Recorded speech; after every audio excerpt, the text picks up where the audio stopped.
Editing YouTube videos used to take me way longer than it should. Not because every video was difficult, but because I was trying to do too many things at once. The thing that changed my editing was switching to a pass-based workflow. And in this video, I'll show you my full YouTube editing workflow in DaVinci Resolve, from talking head footage to final export.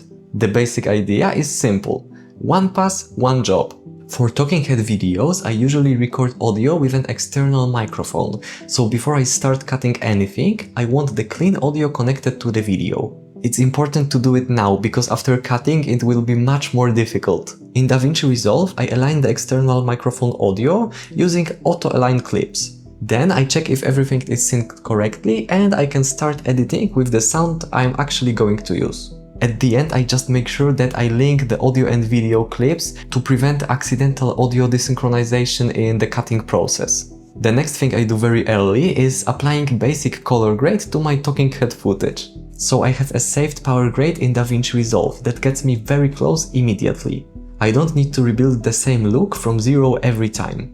I can apply the power grade, make small adjustments if needed, and now the talking head already feels close to finished. Doing it now makes everything so much easier because I have the talking head in one clip, and after the audio is synced and the talking head already looks decent, I can focus on what actually matters first. The rough cut has one job: remove everything that shouldn't be in the video. Mistakes, long pauses, repeats, sentences that go nowhere, parts where I explain the same thing twice, I have a lot of that unfortunately, and awkward beginnings and endings of takes. This is not a stage where I try to make the video look perfect, I just want to make a clean version of the talking head. If the video works as audio, it has a much better chance of working once I add visuals. This is also where I try to be a bit more judgmental, because if I keep every part that is kind of okay, the video will surely be boring.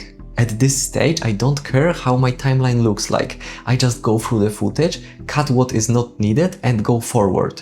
And when I go through all of my footage, only then I select all of my clips and just use delete gaps. It connects all of my clips together and I have a ready video.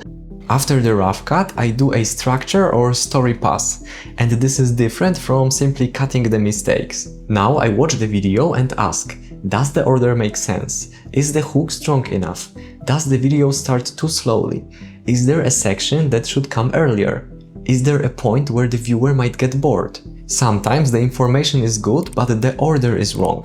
And this is one of the biggest reasons I don't like adding too much polish too early. Because if you already added text, arrows, b-roll, music and sound effects to a section, moving it becomes annoying. But if the timeline is still clean, changing the structure is very easy. The next pass is b-roll, and that's the moment where the video finally starts to feel alive. This pass is only about adding the main visual support, screen recordings, examples, before and after clips, footage that shows what I'm talking about, shots that cover cuts, anything that helps the viewer understand the point. I like doing this as a separate pass because it keeps the goal simple. I'm not trying to finish the visual design of the video. I'm just asking what should the viewer see during this part. That's it. And once this pass is done, I can finally watch the video and judge how the talking head works with b-roll footage. Sometimes that makes me delete some of the talking head because I notice that it's a bit too long, it's a bit too boring,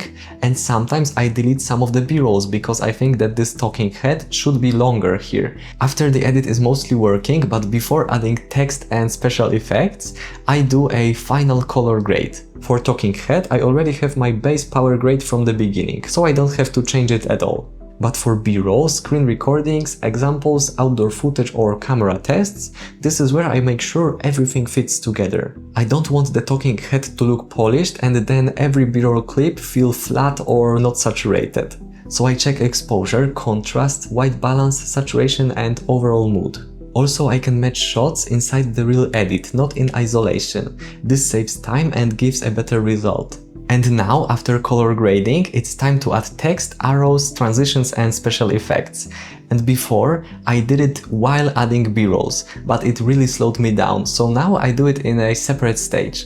And because I work in passes, I watched the video a few times already and I know where the video slows down, where it needs more clarification, where I should add the text, where I should add an arrow to shift the viewer's attention, and where a transition would fit nicely. The point is to reduce confusion.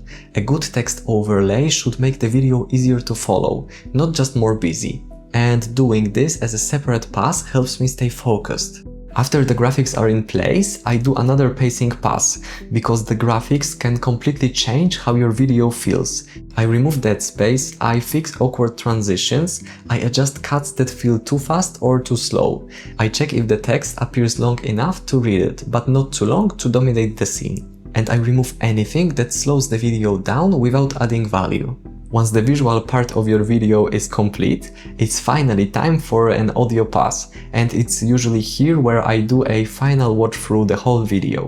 Because at the end of the audio pass, I need to play the whole video anyway to check the integrated loudness and make sure that the final mix is close to my target, usually around -14 laughs for YouTube. The first thing that I do here is crucial, and it's selecting all my clips with my voice and normalizing the loudness level. It takes just a few seconds, but it makes sure that my audio clips are the same loudness. Then I add music to my video, and I often use live stream function to stretch it to the length of my video.